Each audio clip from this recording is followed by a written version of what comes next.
Alors nous avons de grandes interrogations qui se portent sur l'EIL en Irak et le danger qu'il représente. Oui, là pareil, pour essayer de comprendre, il faut garder une vision globale. Parce que si on suit les médias, on voit qu'il y a un islam radical qui est passé en gros d'Al-Qaïda à quelque chose d'un peu plus organisé et qui s'appellerait l'État islamique. Le IIL, l'État islamique de l'Irak et du Levant, est une des factions djihadistes les plus radicales du Moyen-Orient. Objectif de ce groupe, créer une zone sous son contrôle entre la Syrie et l'Irak. Son plan d'action, la terreur, par des exactions en tout genre, enlèvements, attentats et exécutions publiques. Sa particularité, il recrute des combattants à l'étranger, notamment en France. Enfin, pour qui travaille-t-il ? Ne se revendiquant pas d'Al-Qaïda, le IIL présente pourtant la même idéologie.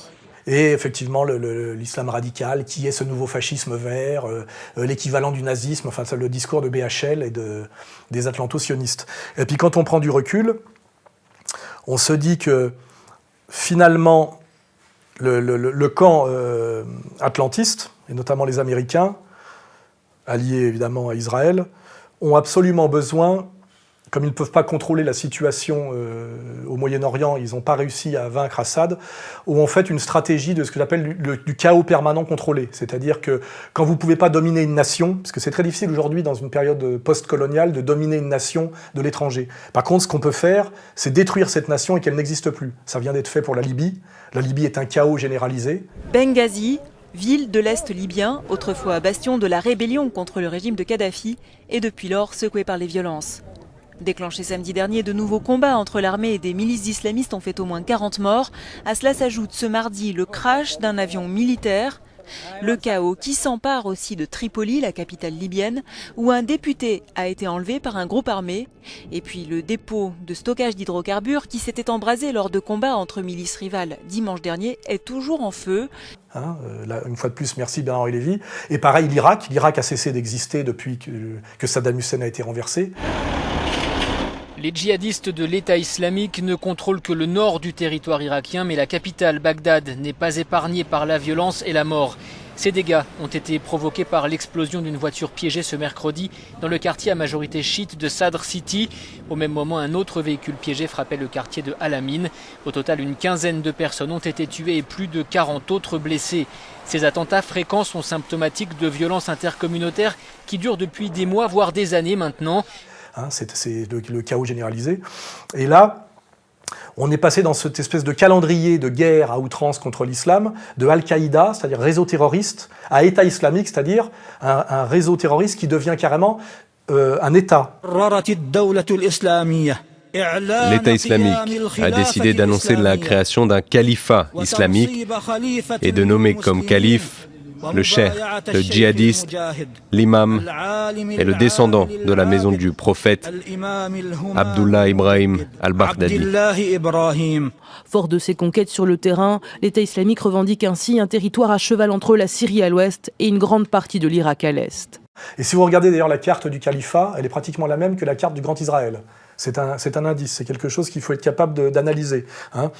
Et la question qu'il faut se poser, c'est d'où vient l'argent et à qui ça profite.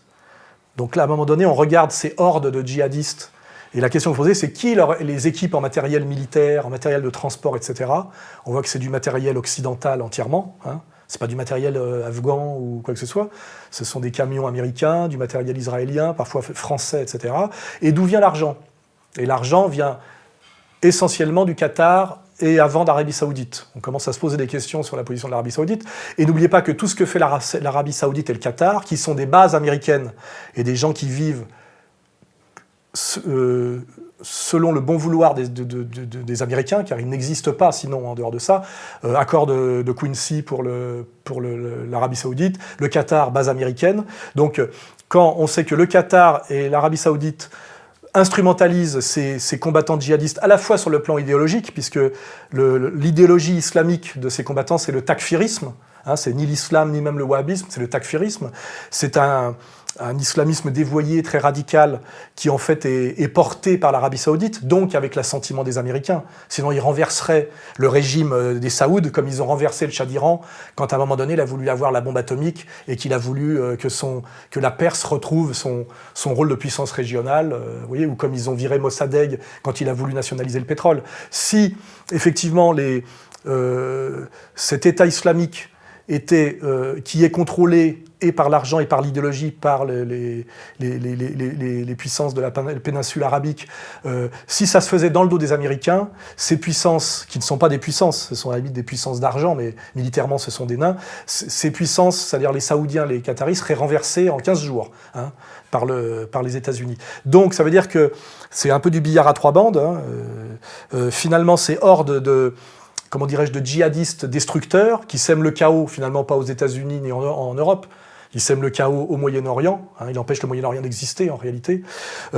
Ils sont armés idéologiquement par l'Arabie Saoudite, armés financièrement par le Qatar. Et le Qatar et l'Arabie Saoudite sont entièrement sous contrôle américain. Ce qui veut dire qu'ils existent avec le bon vouloir des Américains. Hein. Et en fait, à qui sont-ils utiles ? Ils ne sont utiles à personne dans la région, puisqu'ils génèrent du chaos, de la violence, évidemment sur les minorités chrétiennes, mais aussi sur les sunnites, évidemment sur les chiites. Ils renforcent les tensions sunnites-chiites, c'est-à-dire qu'ils empêchent le Moyen-Orient d'exister. Et les seuls qui sont intéressés à ce chaos à leur porte est évidemment Israël. Et là, je renvoie aux analyses du cheikh Imran Hossein, qui théorise ça déjà depuis des années et des années, et c'est une théorie que j'ai fait mienne aussi depuis déjà plusieurs années. On sait qu'Israël, tel qu'il est aujourd'hui, n'est pas viable. Il a des frontières trop petites, c'est une évidence, et aussi il dépend entièrement des Américains, avec le risque à terme que les Américains les lâchent, puisque le peuple américain comprendra de plus en plus que ce que font les États-Unis au Moyen-Orient n'est pas dans l'intérêt, contrairement à ce que dit Chomsky, des Américains, mais c'est simplement parce que, comme le disait Yitzhak Shamir et même, je crois, Sharon, Israël contrôle le Congrès américain et le Congrès américain le sait. C'est-à-dire que c'est la thèse de Mearsheimer et Walt.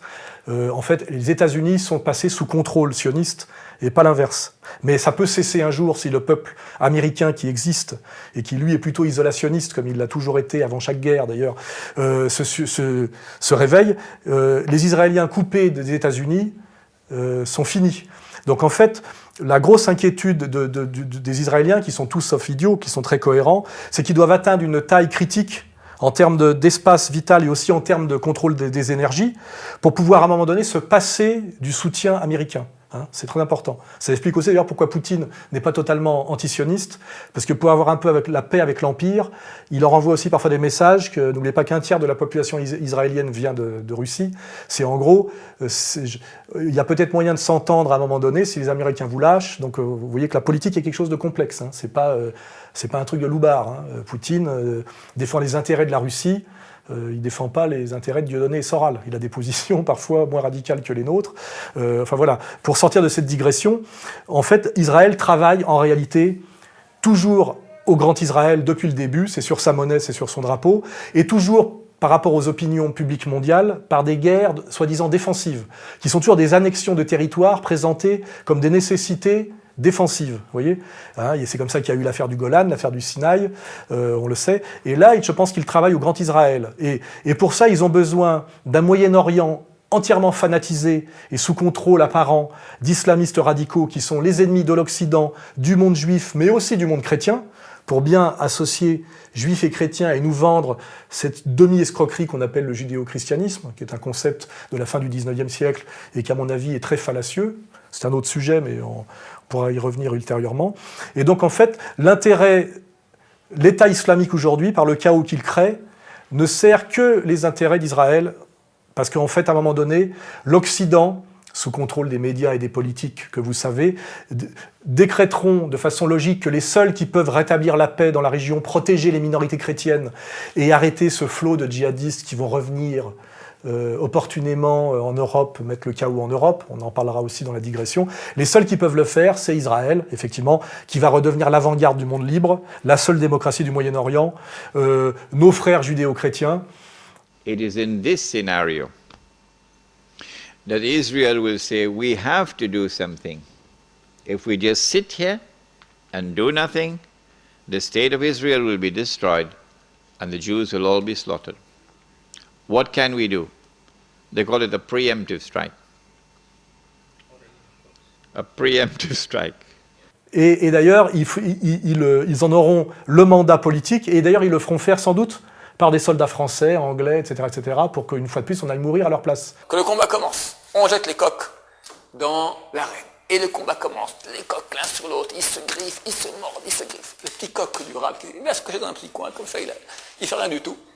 Et à la fin du combat, tous les coqs sont morts, et le petit coq qui sort comme ça, tout penaud, vivant. C'est marqué dans les textes qu'à la fin des temps, il y aura une grande guerre dans le monde. On n'est pas prophète ni fils de prophète. C'est vrai que tout le monde sent un peu que c'est pour bientôt. On ne sait pas quand ça se passera. C'est marqué très clairement qu'il y aura une grande guerre entre l'Occident et l'Orient. Alors je rajouterai même un petit truc que j'ai pas... C'est marqué dans les écrits de Rabbi Yoshua Eshel Meapta qu'à la fin des temps, les peuples voudront faire la guerre entre eux. Mais ils verront que s'ils font la guerre entre eux, le seul qui va en profiter en fait, c'est le peuple d'Israël. Alors, ils vont tout faire pour pas rentrer en guerre. Mais néanmoins, c'est marqué, comme ça a dit Rabbi Yoshua Meapta, par la tignasse de leur chevelure, de force, ils seront obligés de rentrer en guerre. Donc c'est ça la vision à long terme et la vision, je dirais, globale, la plus élevée et la plus cohérente de cette analyse de l'État islamique, comme je le dis, qui ne peut pas exister sans le bon vouloir des Américains, qui crée un chaos local, et même quand les Américains les bombardent, c'est pour les circonscrire, c'est-à-dire c'est pour éviter que personne ne gagne. Car dans cette stratégie du chaos contrôlé, il faut qu'il n'y ait ni vainqueur ni perdant, mais que la guerre totale dure le plus longtemps possible, de manière équilibrée et affaiblisse tout le monde. C'était déjà la stratégie américaine à l'époque de la guerre Iran-Irak. Rappelez-vous, une guerre de 8 ans que personne n'a gagnée, mais qui a affaibli les deux, qui a été la grande faute de Saddam Hussein, de croire que les Américains lui donneraient les moyens de la gagner, et sa faute lui a coûté la mort. Sa mort à lui et la mort de son pays, qui était un pays florissant, il faut le rappeler, un pays qui protégeait les minorités chrétiennes, un pays où énormément d'argent, du pétrole était réinvesti dans les infrastructures du pays, donc qui était une dictature, ce qui d'ailleurs correspond à l'esprit, je dirais, moyen-oriental. La démocratie n'est jamais qu'un impérialisme, une exportation, mais un pays où les gens avaient un très haut standard de vie sur le plan économique, éducation, santé, une haute espérance de vie. Et comme on est obligé de l'admettre aujourd'hui, la destruction de l'Irak de Saddam Hussein est une catastrophe objective pour tous les Irakiens. We have heard that 500,000 children have died. I mean, that's more children than died in Hiroshima. And you know, is the price worth it? I think this is a very hard choice, but we think the price is worth it. De même que la destruction de la Libye de Kadhafi, on peut faire le parallèle, même si à mon avis Kadhafi était moins dictateur que Saddam Hussein, la destruction de la Libye est une catastrophe pour tous les Libyens. Mais je vous répète, c'est ça la véritable équation. Donc la non-intervention. On n'a pas de mea culpa ce soir sur la Libye de Bernard-Henri Lévy. Bon, enfin, vous plaisantez. Je vous pose la question. Mais je suis au contraire extrêmement fier de ce que mon pays a fait en Libye. Voilà. Et à chaque fois, qui est derrière? Bernard-Henri Lévy, les réseaux atlanto-sionistes les plus durs, les néoconservateurs, etc. C'est assez facile aujourd'hui de le vérifier.